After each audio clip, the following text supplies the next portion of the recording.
અસિત ગિરી સમસ્યાત કજ્જલમ સિંધુ પાત્રે સુરતરુવર શાખા લેખની પત્ર મુર્વી લિખતી યદિ ગૃહિત્વા શારદા સર્વકાલમ તદપિ તવ ગુણાનામ ઈસ પારમ ન યાતિ. અને એટલે તો અલખ કહેવાય છે ભગવાનને. આપણે શું કહીએ? અલખ. જેને લખી ન શકાય એવો અલખ, એવા આ પરમાત્માની સુંદર મજાની ભાગવતજીની કથા.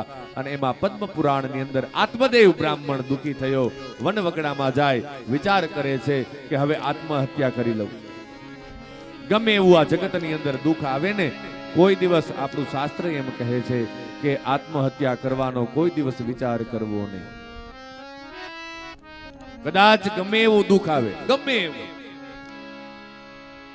પણ શાસ્ત્ર આપણું કહે છે કે આત્મહત્યા કરવાનો વિચાર કોઈ દિવસ કરવો નહીં. કારણ કે બધાની ગતિ કંઈક ને કંઈક વિધાન દ્વારા થાય છે, પણ જેને આત્મહત્યા કરી છે ને એની ગતિ થતી નથી. સંત દાદુ દયાલ થયા. એ સંત દાદુ દયાલ, એને શરીરમાં ભયંકર રોગ થયો. એટલે દાદુ દયાલ છે ને, એ બધાનો ત્યાગ કરી, બધાને છોડી અને નીકળી ગયા. નદી કાંઠે એક ઝૂંપડું બનાવી અને દાદુ દયાલ રહે છે. શરીરની અંદર અસહ્ય પીડા થાય છે. અને અહીંયા ભગવાન છે, એ ભગવાન દાદુ દયાલની માનું રૂપ લઈ અને આવ્યા અને દાદુ દયાલની સેવા કરવા લાગ્યા. અને ભગવાનના હાથનો સ્પર્શ થયો ને, ત્યાં તો દાદુ દયાલ ઓળખી ગયા કે તમે મારી માં નથી, તમે તો ભગવાન છો. એટલે ભગવાને કીધું કે હા, આ તો મને તારી ચિંતા થઈ ને, એટલે હું તારી સેવા કરવા માટે આવ્યો છું. ત્યારે દાદુ દયાલે કીધું કે ભગવાન, તમારે મારી સેવા કરવા માટે આવવું પડે, એના કરતા એક કામ કરો ને, આ મારા શરીરની અંદર જે રોગ છે એ રોગ જ મટાડી દો ને. ત્યારે ભગવાને કીધું કે મારી દ્રષ્ટિ પડે ને એટલે હમણાં તારા શરીરમાંથી રોગ તો દૂર થઈ જશે, પણ જેટલો સમય રોગ ભોગવવાનો બાકી હશે ને એટલો સમય તારે બીજો જન્મ લઈને પાછું આવવું પડશે, અને એટલો સમય તારે રોગ ભોગવવો પડશે. આત્મહત્યા કોઈ માણસ કરે એટલે દુઃખ અહીંયા પૂરું નથી થતું, બીજો જન્મ થાય. અને જેટલો સમય દુઃખ ભોગવવાનો બાકી હોય ને એટલો સમય એને દુઃખ ભોગવવું પડે છે. નહીતર છોકરાનો જન્મ થાય ઈ ભેગો સીધો હોસ્પિટલમાં, એને એવા ક્યાં કર્મ કર્યા હોય? વિચાર તો કરો તમે. હજી તો બાળકનો જન્મ થયો હોય અને સીધો જ હોસ્પિટલમાં કઈક એનું બાકી રહી ગયું હોય ગત જન્મનું. અને આ તો 84 લાખ યોનીનું ચક્કર છે.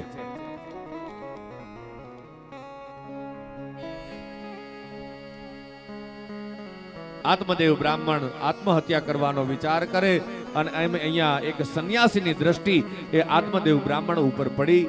અને સંન્યાસી કહે છે કે મારી નજર સામે તું આત્મહત્યા કરીશ નહીં, મને નજરે જોયાનું પાપ લાગશે. આત્મદેવ બ્રાહ્મણ વિચાર કરવા લાગ્યો, મહારાજ હું શું કરું?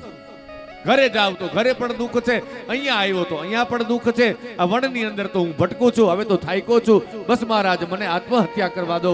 અને અહીંયા સંન્યાસી કહે છે કે આત્મદેવ, મારી નજર સામે તું આત્મહત્યા કરીશ ને તો મને નજરે જોયાનું પાપ લાગશે. આત્મદેવ માથા પછાડવા લાગ્યો અને સંન્યાસીને કહે છે કે મહારાજ મારા ઉપર કૃપા કરો, મારે દુઃખ એક જ છે, મારે ત્યાં દીકરો નથી. સંન્યાસી હસવા લાગ્યા અને અહીંયા પાછી જ્ઞાનની ચર્ચાની શરૂઆત થઈ. અને અહીંયા સંન્યાસીએ કીધું કે આત્મદેવ, અમે તો જો આ જીવતા જ જગત્યું કરી અને નીકળી ગયા છીએ, અમારે ક્યાં દીકરા દીકરી કોઈ હોય છે? એવું નથી કે લોટના લાડવા મૂકે ને પિંડદાન કરે તો જ ગતિ થાય. આ પિંડ છે ને, શરીર રૂપી પિંડ, એ તો જીવતા જ ભગવાનને અર્પણ કરી દેવાય. સાચામાં સાચું પિંડદાન તો એ છે કે જીવતા જ આ પિંડ રૂપી શરીર છે ને એ પરમાત્માને અર્પણ કરી દેવાય.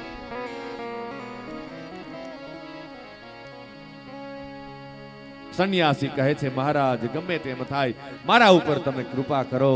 અને અહીંયા સંન્યાસી છે એક ફળ આપે છે અને કીધું કે જા આ ફળ તારી પત્નીને ખવડાવજે, સમય પસાર થાય એટલે તારે ત્યાં દીકરાનો જન્મ થશે. આત્મદેવ બ્રાહ્મણ હરખાતો ઘરે આવે, પોતાની પત્નીને ફળ આપ્યું. પણ હવે ધુંધુલી વિચાર કરે છે કે અરે રે, જો આ ફળ ખાવ તો હું સગર્ભા બનું, અને સગર્ભા બનું તો પ્રસૂતિની વેદના મારે સહન કરવી પડે, આ ફળ મારે નથી ખાવું. એમાં ધુંધુલીની નાની બેન આવી જેનું નામ છે મન. ધુંધુલીની નાની બેન આવી અને પોતાની બેનને કહે છે કે બેન શું વિચાર કરે છે?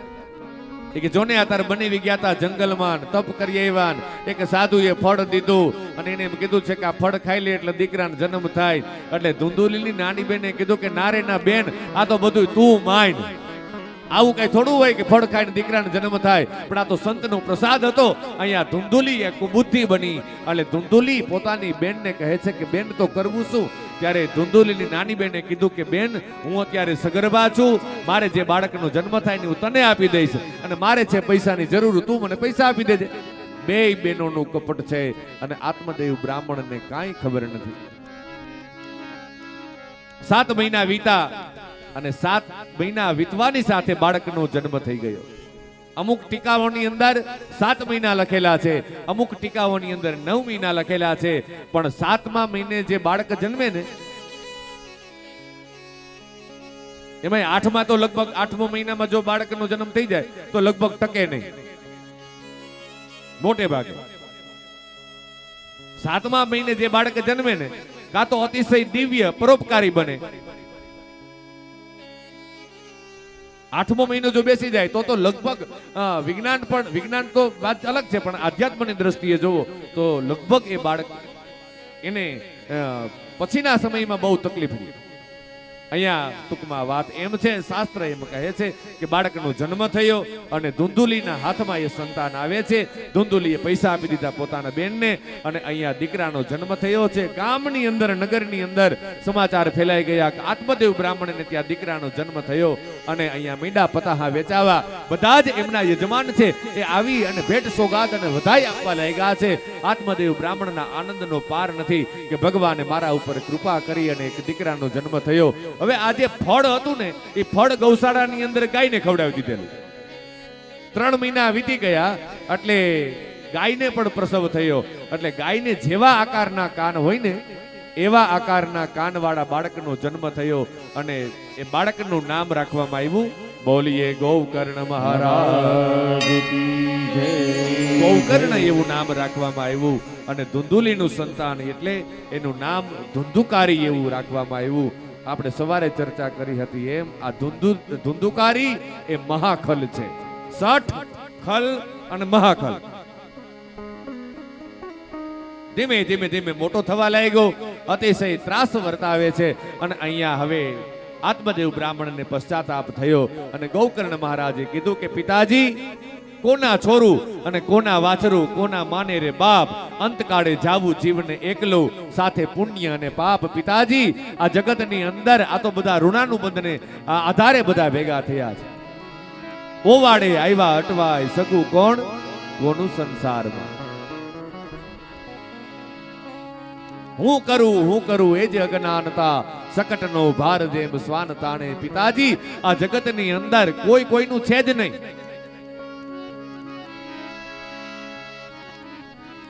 એ તમે નકામા મરો છો બધા, મથી રે કોઈ કોઈનું નથી રે.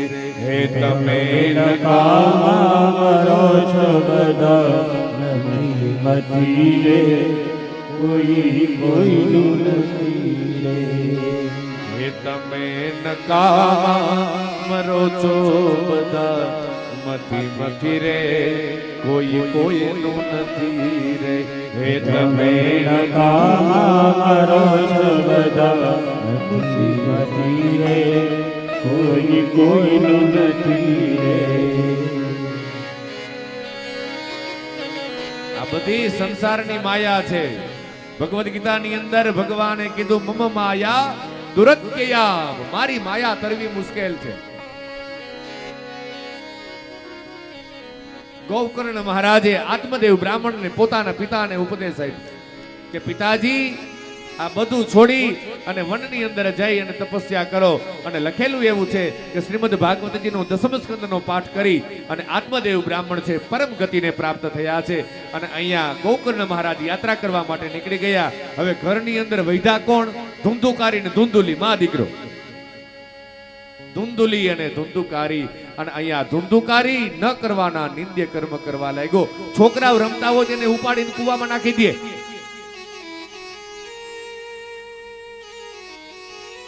સ્મશાનની અંદર ચિતા બળતી હોય ને ત્યાં એ જે રાખવામાં આવ્યું હોય ત્યાં જઈ અને જમે.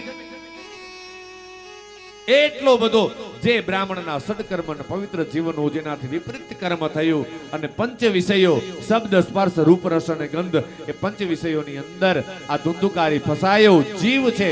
એ જીવ હંમેશા 5 વિષયોમાં ફસાય. એટલો બધો પાપી બન્યો. માણસને છે ને પાપ કરવું ગમે પણ પાપની સજા ભોગવવી ન ગમે.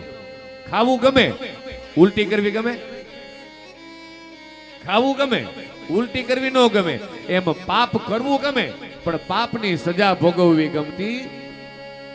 ડોંગરે દાદા તો બહુ સરસ કહેતા જયેશભાઈ કે હસી હસી અને કરેલા પાપની સજા એ રડી રડી અને ભોગવવી પડે. હસી હસી માણસ જ્યારે પાપ કરતો હોય ને ત્યારે હસતો હોય પણ એ પાપની સજા ભોગવતો હોય ને ત્યારે રડતો હોય. ધુંધુકારી ન કરવાના કર્મ કરે.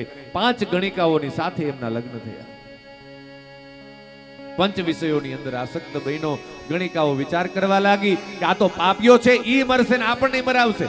ચોરી કરવાની ટેવ પડી છે. રાજાનો ખજાનો લૂંટી અને આવે ને એટલે આપણે એક કામ કરીએ, હવે આને છે ને હવે આને રહેવા ન દેવાય. આ જો જીવતો રહેશે તો આ પકડાશે તો આપણે જેલમાં જવું પડશે. હવે સાંજે ઈ આવે ને એટલે પછી એને ગમે તેમ કરીને પૂરો કરી નાખો. અને અહીંયા એ ધુંધુકારી રાજાનો ખજાનો લૂંટી લઈ અને ઘરમાં આવે અને પોતાની પત્નીઓને આપે. અને અહીંયા જે ભોજન બનાવ્યું હતું એમાં ઝેર નાખવામાં આવ્યું અને ધુંધુકારી મીંડું જમવા, ઝેર મીંડું ચડવા, પણ અતિશય પાપ કર્યા છે. મીંડો તડફડિયા મારવા પણ શરીરમાંથી પ્રાણ નીકળતો નથી. ગણિકાઓ કહે છે આ પાપ કયો આમ નહીં મરે તો હવે શું કરવું કે એક કામ કરીએ અને ખાટલાની સાથે બાંધી દઈ. ખાટલાની સાથે બાંધ્યો. ખાટલાની સાથે બાંધી તોય જીવ ન ગયો. ગણિકાઓ કહે આ પાપ કયો આમ નહીં મરે. હવે એક કામ કરીએ, શું ચૂલામાંથી ધગધગતા અંગારા હતા ને એ અંગારા લઈને ધુંધુકારીના મોઢામાં નાખ્યા. ભયંકર ચીસ નાખી અને અહીંયા પ્રેત બની અને મીંડો ભટકવા. પ્રાણ તો નીકળ્યો પણ જે ઉર્ધ્વ ગતિ થવી જોઈએ ન થઈ, અધોગતિ થઈ. હવે કરવું શું? જો આને સ્મશાને લઈ જાય તો ગામમાં ખબર પડી જાય. હવે ઘરની અંદર મોટું ફળિયું અને એ ફળિયાની અંદર ખાડો કરી અને એને દાટી દીધો.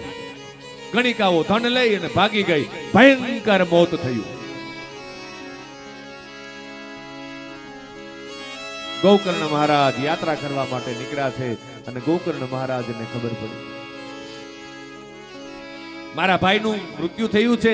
એટલે ગોકર્ણ મહારાજ ગયાજીમાં જઈ અને પિંડદાન અને તર્પણ વિધિ કરવા લાગ્યા છે. શ્રાદ્ધ સરાવ્યું છે.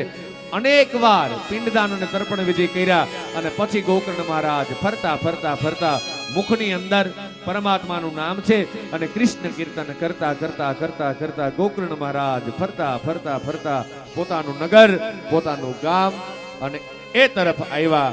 અને અહીંયા ગોકર્ણ મહારાજ જ્યાં પોતાનું મકાન છે, મોટું ફળિયું છે, ક્યાં આવ્યા. હવે તો કોઈ છે નહીં, કારણ કે ધુંધુકારી જે મૃત્યુ પામ્યો એના પછી ધુંધુલી છે એ કુવામાં પડી અને મૃત્યુ પામી હતી. માં અને દીકરો બંનેના અપમૃત્યુ થયા.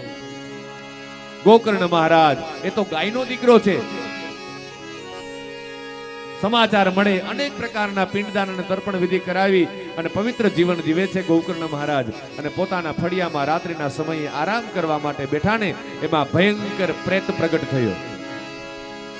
કોઈ માનતું હોય કે ન માનતું હોય, હા, ઘણા એવી હોશિયારી કરતા હોય, અમે આમાં ન માની. ઘણા શું કહેતા હોય, પણ ભગવદ ગીતાની અંદર પણ કીધું છે ભૂતને ભજનારો ભૂત લોકને પામે છે. ભૂતને પામે અને આ પ્રેત યોની છે.